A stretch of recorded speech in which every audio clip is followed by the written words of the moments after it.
Coming up on Cronkite News, another lawsuit has been filed over abortion rights in Arizona, this time by the American Medical Association. We'll have details on what the group is asking for. Plus, Google is ordered to pay Arizona the most amount of money it has ever paid for privacy breach charges. And later, Hamilton High School golf is looking for their 4th state win. We'll show you the secrets to the team's success. Cronkite News starts now.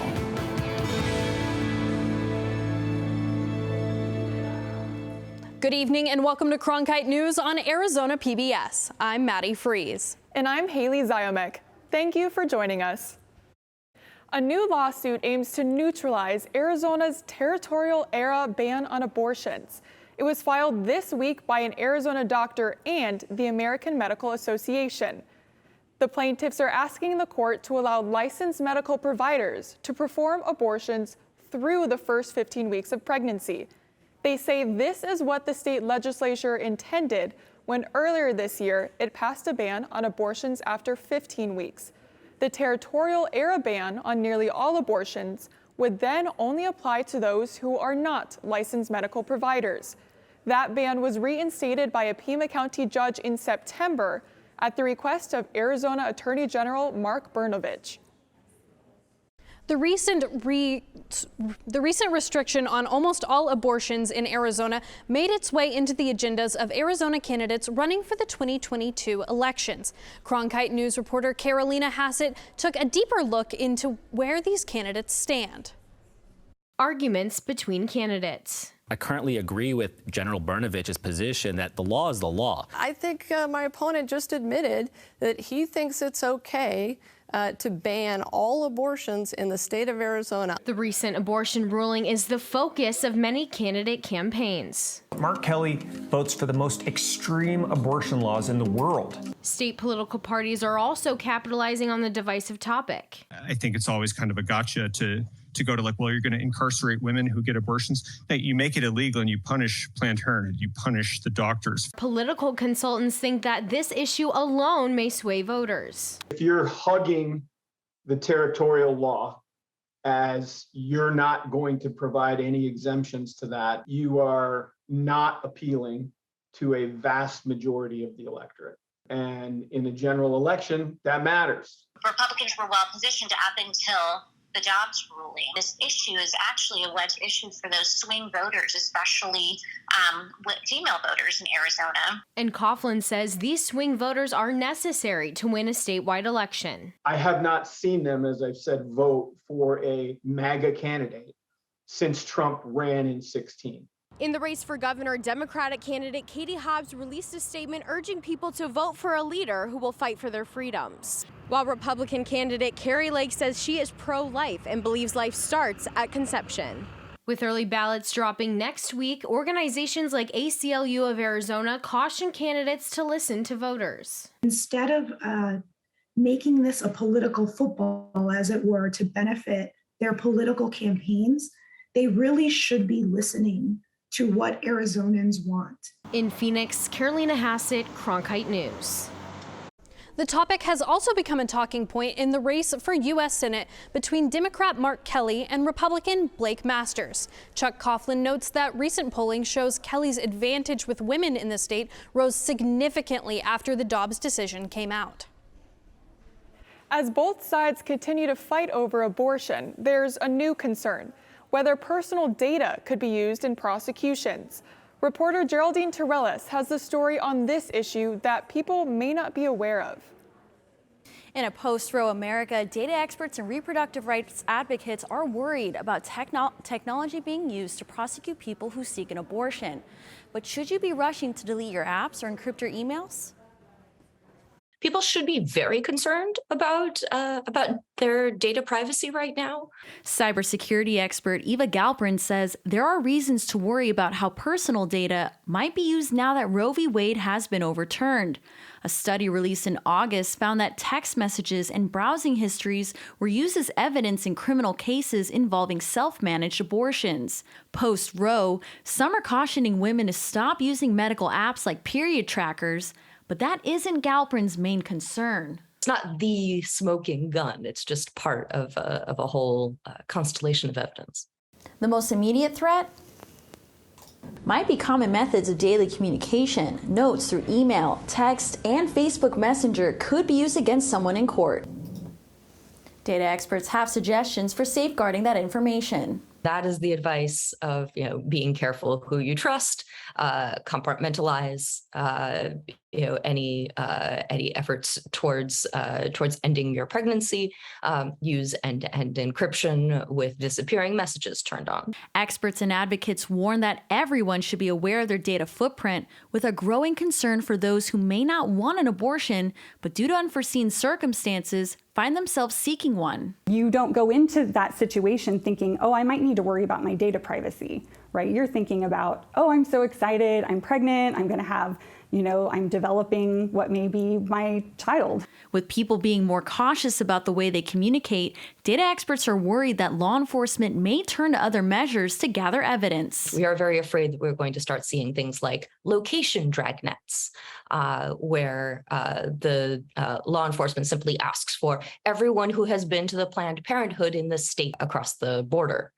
And that is extremely worrisome. Experts advise individuals to just be mindful about how they're communicating with reproductive providers and even how they pay for procedures. I think it's very important for people to really familiarize themselves with their data footprint, and for companies to step up and protect people so that we don't have to become, Jason Bourne, in order to preserve some sort of bodily autonomy. Instead of deleting medical apps, experts suggest looking closely at the privacy policies before using them and entering personal information. In the newsroom, Geraldine Torellis, Cronkite News. In Washington, the Task Force on Reproductive Health Care Access met for the second time yesterday. Both President Joe Biden and Vice President Kamala Harris made statements.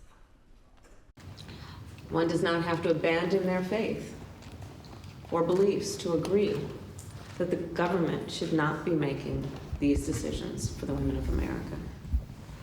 Today's extremist so-called leaders are attacking the freedom and liberty of millions of women at a state level. Vice President Harris went on to cite the 1864 abortion ban in Arizona as an example of one of these attacks. In the meeting, President Biden announced 2 new steps for the plan to protect abortion rights. The first is from the Department of Education, which reiterates Title IX requirements that prohibit discrimination against students based on pregnancy or pregnancy termination. The second is more than $6 million in Title X grants to protect and expand access to reproductive health care. Biden also called on lawmakers to take up the issue of abortion. Officials broke ground yesterday on a bridge in Gila County designed to save lives. The bridge will cross Tonto Creek in an area where flash flooding has taken the lives of 8 people in the last 25 years. When Tonto Creek floods, residents on the east side of the creek are forced to take a 3-hour detour just to get to school or the store. Many attempt to cross the creek instead, something that can be deadly. In 2019, 3 children drowned after the truck they were in washed away in floodwaters. Officials hope the $24 million bridge will eliminate the need to cross through the river. The bridge will also provide better access for emergency services. Google is being forced to pay Arizona $85 million after charges that it covertly invaded privacy of citizens. Attorney General Mark Brnovich filed the charges against the big tech company, claiming they secretly took Arizonans' location data without permission. The settlement is the highest amount Google has ever paid in a privacy and consumer fraud lawsuit. But despite the payout, Google is not admitting to the charges. The money from the settlement will be going into Arizona's education, broadband, and internet privacy efforts.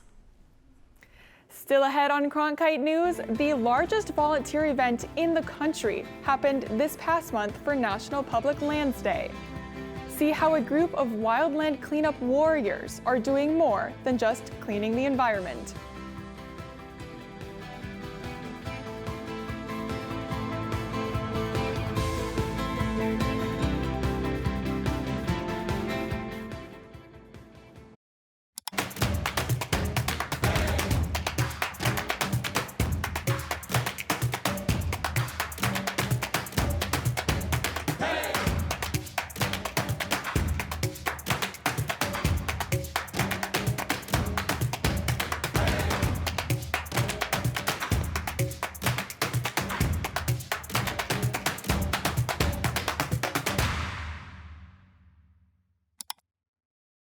It's prime time on your time. Watch Prime Afternoons every weekday on Arizona PBS.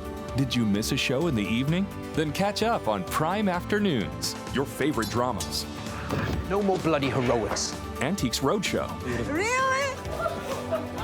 Nature and Nova. It's time to reintroduce some wonder into this miracle of nature. All of the best from PBS on Prime Afternoons. Weekdays starting at 1:30, only on Arizona PBS. When you support Arizona PBS, you plant a seed. Seeds that provide educational outreach in our community.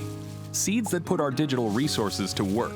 Seeds that foster the trusted news coverage you expect from PBS. And seeds that continue the amazing PBS programs you love. But our garden can't keep growing without your support. Visit our website to see all the ways you can help our garden grow. Plant a seed with Arizona PBS today.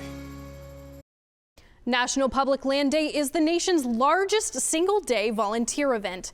Cronkite News reporter Sydney Whitty introduces Wildland cleanup warriors who are doing more than cleaning the environment. I recently went out to the Salt River to meet with a group dedicated to keeping the outdoors clean and open to the public. But for veterans involved with the group, the mission is more personal. National Public Lands Day promotes the connection between people and the environment. Hundreds of volunteers are off, hitting the shores and the water. Yeah, it's a river, bud. The mission today is to clean up the heavily used area of the Salt River. Armed with a grabber and plastic bag, Justin Ballard prowls the trail for trash. I am out here to be able to help the future generations to enjoy nature as it is. As lofty as that goal is, Ballard is also seeking something simpler. It's helped to calm my mind. I do have, mental issues that stem from the military service. So being able to get out in nature, free myself from everyday struggles of life, being able to focus on myself. Ballard works with Natural Restorations, an organization that hires veterans to work on outdoor projects. The company was created by Nicole Corey and her husband. It's really part of the heart and soul of our organization is to give back to veterans. My husband, Justin's best friend from high school, served several tours in the U.S. Army overseas in the Middle East and came back with traumatic brain injury and PTSD. And when he came back, he was really struggling to reintegrate into civilian society. Currently, 16 veterans work with the organization. They have completed over 113 team restoration projects that include everything from graffiti removal to projects like this. They all have one thing in common: they work mind, body, and spirit. For veterans, being out in nature can be a tranquil experience. Quiet in nature and the stillness help with their anxieties. The camaraderie of working as a team also mimics the brotherhood they experienced while in the service. We hang out outside of work, so we're not just coworkers. We become what I feel like lifelong friends. Ballard is the longest serving member of the team and says this work is another way to give back like he did in the military. It's been an amazing time with them. They provided me so much work as well as so much just mental health. He'll keep working, clearing his mind, and making the world a better place for himself and the rest of us. Natural Restoration has cleanup scheduled across Arizona for volunteers and their dedicated team. Their next fall cleanup is on October 22nd at Sycamore Falls. In the newsroom, Sydney Whitty, Cronkite News. SpaceX and NASA launched a crew of astronauts from around the world today, and they're all headed to the International Space Station. The 4 crew members include 2 NASA astronauts, an astronaut from the Japan Aerospace Exploration Agency, and a cosmonaut from the Russian Space Agency. NASA's Nicole Mann is now the first Native American woman to reach orbit. She is also the first woman to serve as commander of a SpaceX flight. The rocket took off from NASA's Kennedy Space Center in Florida this morning, and the crew is set to reach the space station tomorrow evening. Those cooler temperatures are finally hitting the valley. Evan Liss is in the Cronkite News Weather Center with our full forecast. Those lower temperatures are finally on the way, and due in large part to this low pressure system that's cut off from the jet streams. It's going to kind of mosey around our region. Due to that fact, it's going to push down our temperatures, increase our thunderstorm chances going into the next couple days and into the weekend. So taking a better look at exactly what's going to be happening across the state. Tomorrow, around 2:30 p.m., we have thunderstorms ignite in the higher terrain in the eastern and southern parts of our state. Now, the chances that some of those thunderstorms will get into the lower deserts, such as Phoenix, is low, but the chance is there. Same thing, rinse and repeat on Friday. Then on Saturday, we actually see an increase for storm chances in the lower deserts as well as the high terrain. This low pressure system, as I said, will start to affect our temperatures going down from the 100s for now. 94 degrees on tap tomorrow for Phoenix, the mid 90s to upper 90s for the Colorado River Valley, and then a wonderful 62 degrees for Flagstaff. That cooling trend, that's what we have our eyes on, along with those thunderstorm chances in the high terrain. For Thursday and Friday. Then Saturday and Sunday, as I said, storm chances increase for the weekend. And for the lower deserts, then look at that. We love to see it upper 80s. The 80s are finally on the chart, looking in the beginning of next week. For now, I'm Evan Liss in the Cronkite News Weather Center. I'm Emily Bernstein. Coming up after the break, I'll have your Cronkite Sports Report. Hamilton High School golf has two of the top players in the state. More on their roles after the break.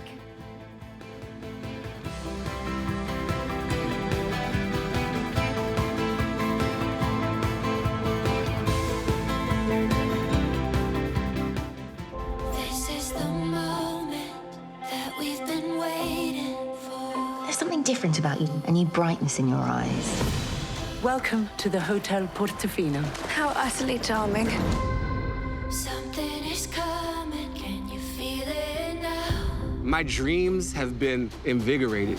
We like stories that are going to elevate us. Feel it now. What is your sense now of the situation?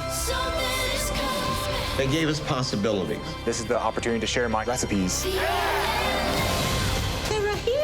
Everywhere you look. You're going deep into the heart of America. The Holocaust is a story that Americans have to reckon with, too. This is pure exploration. Wow! I want to spend the rest of my life with you.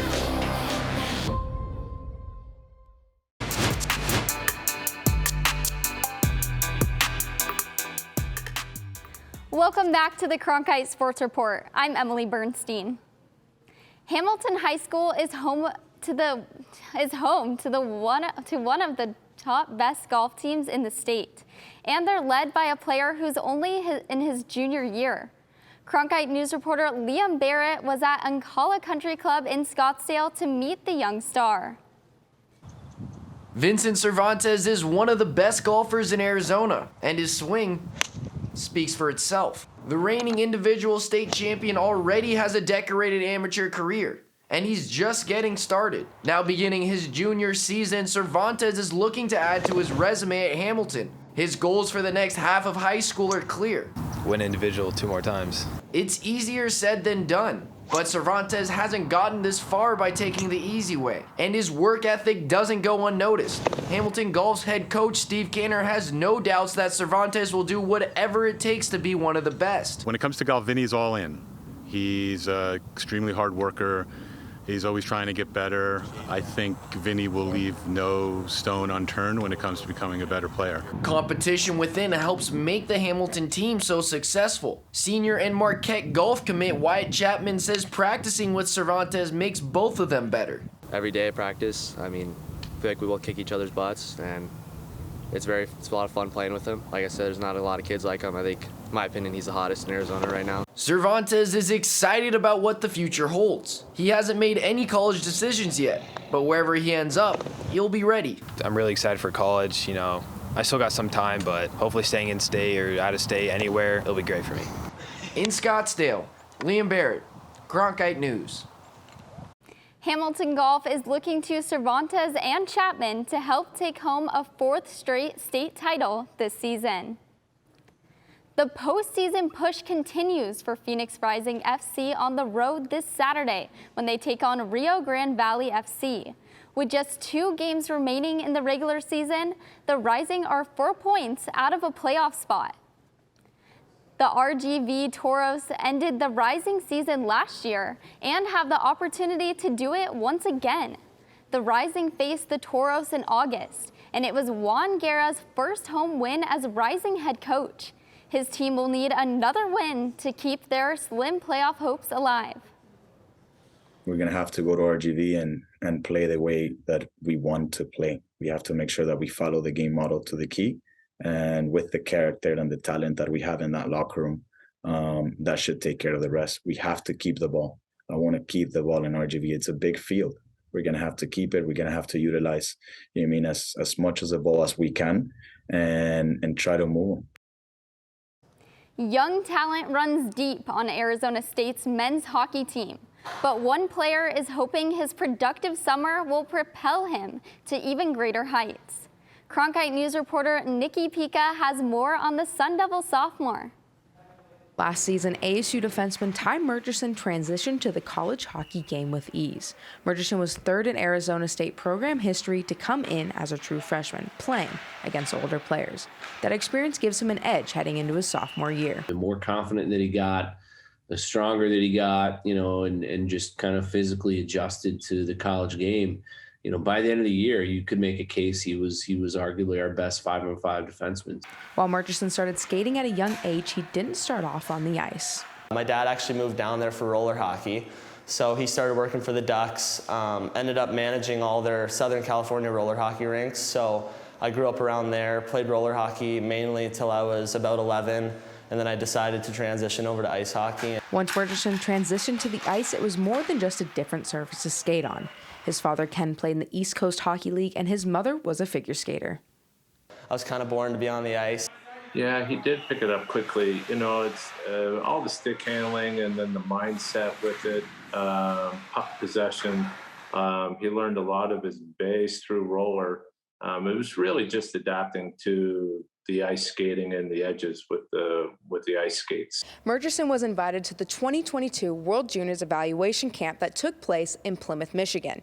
He was one of 60 players invited and has a chance to make the roster of the USA World Juniors team this winter, which will be announced in mid-December. Obviously, if I get that call, it would be an honor. Obviously, representing your country is a big deal. So, like I said, I'm not trying to think about it. I'm just trying to focus on this year, but that'd be great to hear that. Murchison is focused on the ASU season ahead, taking the skills and experiences from this summer and bringing it to help the Sun Devils from the blue line. In Tempe, Nikki Pica, Cronkite News. The Sun Devils will host Colgate in their home opener on October 14th in the new Mullet Arena. Today is the final day of the MLB regular season. It is also the last game for the Arizona Diamondbacks. The D-backs faced the Brewers, who they lost to last night in Milwaukee. Also last night, the baseball world experienced more history. Aaron Judge surpassed Roger Maris to take the American League record when he hit his 62nd home run of the regular season against the Texas Rangers. The fan who caught the ball was offered $2 million for it before leaving the ballpark. The overall record of 73 set by ASU alum Barry Bonds still stands. That's it for today's Cronkite Sports Report. Back to you, Maddie.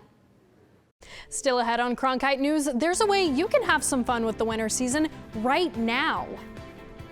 See how Star Wars and the Big Lebowski are making their mark in the snow.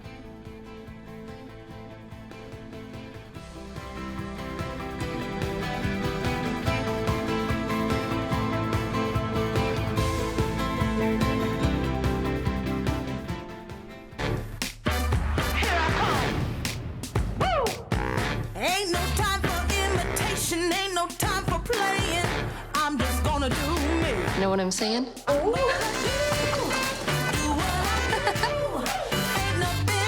Try to steer the trouble. Where's the fun in that?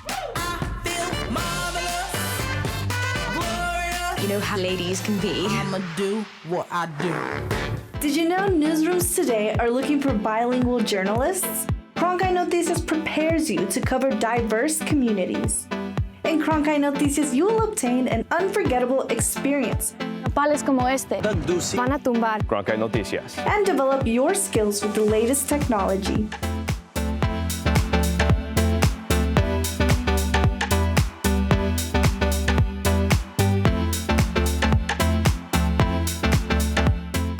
That way the flavors will marry nicely. Can you tell me what I'm looking at? I'm not looking for love, I'm looking for cookies. And there's still places to discover. It just absorbs you. You can make this at home if you can't find it. I will continue to eat and drink until you get here. Get here fast. Cheers. Oh, look at that. Damn, doesn't that look good? We are going to be eating well. It does work. It does. We got a happy little sky. We're just getting started.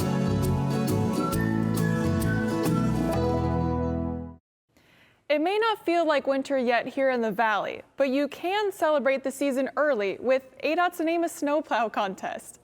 The Arizona Department of Transportation has over 200 snowplows and needs help naming them.